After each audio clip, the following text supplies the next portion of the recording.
यशोधरा जैसा व्यक्तित्व सबका होता। सिद्धि हेतु स्वामी गए यह गौरव की बात, पर चोरी चोरी गए यही बड़ा व्याघात। बुद्ध का ऐसा प्रताप था कि जो उनके पास जाता तो बुद्धं शरणं गच्छामि हो जाता। यशोधरा कितनी महान महिला रही, उसने अपने बेटे का हाथ बाप के हाथ में दे दिया। मैं बुद्ध की मजबूरी सोच के परेशान होता हूँ कई बार, और फिर मैं सोचता हूँ कि काश यशोधरा जैसा व्यक्तित्व सबका होता। बुद्ध की रियल कहानी क्या है शायद किसी को नहीं पता। मैं जिस कहानी की बात कर रहा हूँ, मैथिली शरण गुप्त नाम के एक बड़े प्रसिद्ध कवि ने यशोधरा नाम की पुस्तक में वो कहानी लिखी है, भूमिका में जिक्र किया।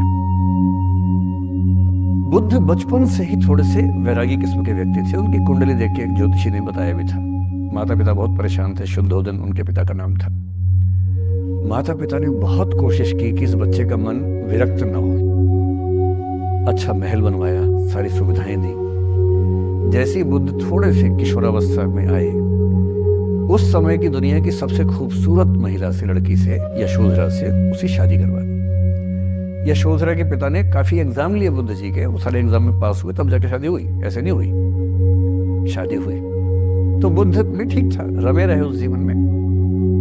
बेटा हुआ उनका राहुल। अब बुद्ध की विरक्ति का भाव बढ़ता जा रहा था। 29 साल की उम्र के आसपास ऐसा हुआ कि उन्होंने एक मृत व्यक्ति को देख लिया, एक बूढ़े को देखा, एक भिखारी को देखा, एक बीमार को देखा। विरक्त हो गए और उनका मन हुआ घर छोड़ दूं, ज्ञान की खोज में चला जाऊं।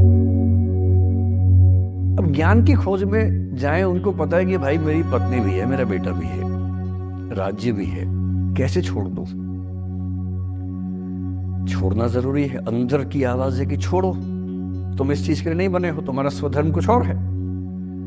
बाहर की जिम्मेदारी है कि छोड़ नहीं सकते। मैं अनुमान करता हूं कि बुद्ध ने शायद अपने पिताजी से कहा हो कभी कि पिताजी मैं बहुत परेशान हूं, छोड़ना चाहता हूं। तो पिता ने समझा बुझा के मना किया होगा कि बेटा शोभा नहीं देता, ऐसा मत करो। हो सकता है पत्नी से ही बात की हो, पत्नी ने भी कहा हो कि ये क्या बात हुई, हम सबका जीवन तुम पे टिका है, बच्चा अभी बिस्तर से भी नहीं उतरा है, अभी तो चलना भी नहीं शुरू किया है, तुम ऐसी बात कर रहे हो। इसका जिक्र नहीं मिलता इतिहास में कि ये बात हुई कि नहीं हुई। और एक दिन बुद्ध ने तय किया और वो आधी रात को पत्नी और बेटे को सोता हुआ छोड़ के चले गए। इसको बौद्ध परंपरा में महाभिनिष्क्रमण कहते हैं, बुद्ध का अपने घर से निकल जाना। अब बुद्ध चले गए, लेकिन मैथिली शरण गुप्त यशोधरा के पर्सपेक्टिव से बुद्ध को देख रहे हैं। यशोधरा बहुत परेशान है, भाई पति चला गया है, बच्चे का पिता चला गया, मजाक छोड़ना है। राजा परेशान है कि उनका उत्तराधिकारी चला गया है।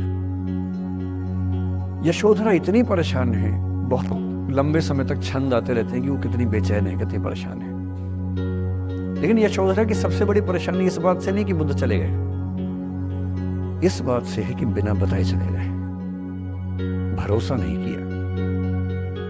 और वो अपनी सहेली से कहती है, सिद्धि हेतु स्वामी गए यह गौरव की बात, मुझे गर्व है कि मेरा पति इतने महान काम के लिए गया है। सिद्धि हेतु स्वामी गए यह गौरव की बात, पर चोरी चोरी गए यही बड़ा व्याघात। सखी सखी वो मुझसे कहकर जाते, कह तो क्या वो मुझको अपनी पथ बाधा ही पाते। क्या मैं रास्ता रोकती उनका? उसके मन में ये मलाल है कि बिना बताए चले गए। वो इस भाव को लेट गो नहीं कर पा रही है, परेशान। फिर बुद्ध को ज्ञान मिला। 6 साल की तपस्या के बाद बोधगया में बोधि वृक्ष के नीचे ज्ञान मिला। बात फैल गई। जो 5 शिष्य बुद्ध को छोड़ के भाग गए थे उनके बुरे वक्त में, उन्हीं 5 को बुद्ध ने सबसे पहले ज्ञान दिया सारनाथ में, जिसको धर्मचक्र प्रवर्तन कहते हैं। बुद्ध की ख्याति बढ़ने लगी। शुद्धोदन ने बुद्ध के पास, अपने बेटे के पास कई लोगों को भेजा ये कहने के लिए कि भाई यहां भी तो आओ, हमसे भी तो मिलो। बुद्ध का ऐसा प्रताप था कि जो उनके पास जाता वो बुद्धं शरणं गच्छामि हो जाता, वापस ही नहीं आता।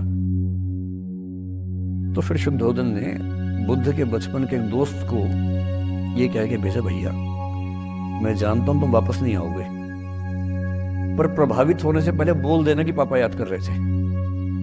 तो वो गया, उससे वायदा निभाया, हो तो गया, बुद्ध के संग में दीक्षित हो गया, पर वायदा निभा दिया। तो बुद्ध ने कहा जरूर जाऊंगा, पिताजी की आज्ञा तो जाऊंगा ही जाऊंगा।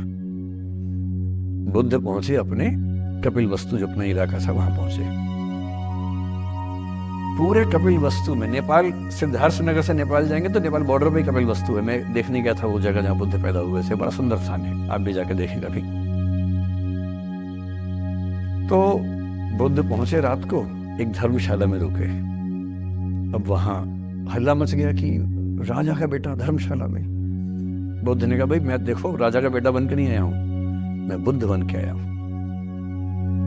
सुबह उठ के भिक्षा मांगने लग गए उस इलाके में, अपने ही पिता के राज्य में। पिता ने सिर पीट लिया कि भाई क्या कर रहा है। फिर बुद्ध ने सूचना भिजवाई कि मैं बुद्ध हूँ, बेटा हूँ संयोग से, ठीक है मैं आ रहा हूँ मिलने के लिए, पर मैं बुद्ध होके आया हूँ। मेरी चर्या है, नियम है, मैं भिक्षा से ही जीवन जीता हूँ।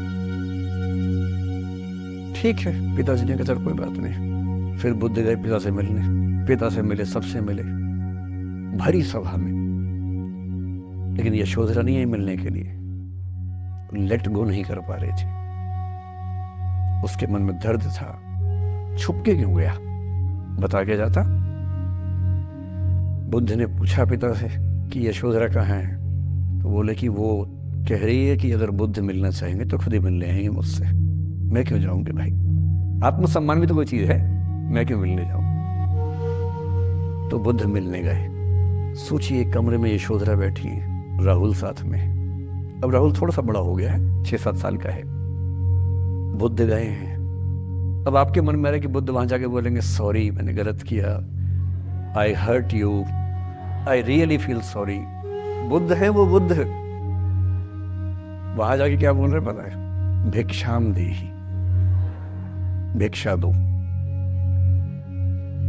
और यशोधरा कितनी महान महिला रही होगी, उसने अपने बेटे का हाथ बाप के हाथ में दे दिया। लेट गो का इससे महान उदाहरण दुनिया के इतिहास में नहीं है कि चलो आखिर तुमने आके झुक के कुछ मांगा तो सही। उसकी जितनी ईगो थी, अहंकार था, सब विगलित हो गया। और जो औरत परेशान थी कि मुझसे बिना बताया गया, उसने अपने बेटे को दे दिया कि इसको लेके जाओ, क्योंकि मैं जानती हूं कि तुम महान काम कर रहे हो, और तुम महान काम कर रहे हो तो मैं क्यों बीच में आऊंगी भाई। मेरा पति महान काम कर रहा है तो मुझे खुशी होनी चाहिए, और तुम्हारी उस खुशी में मैं क्यों पीछे हटूं। बस मुझे भरोसे में लेके जाते तो और खुश होती।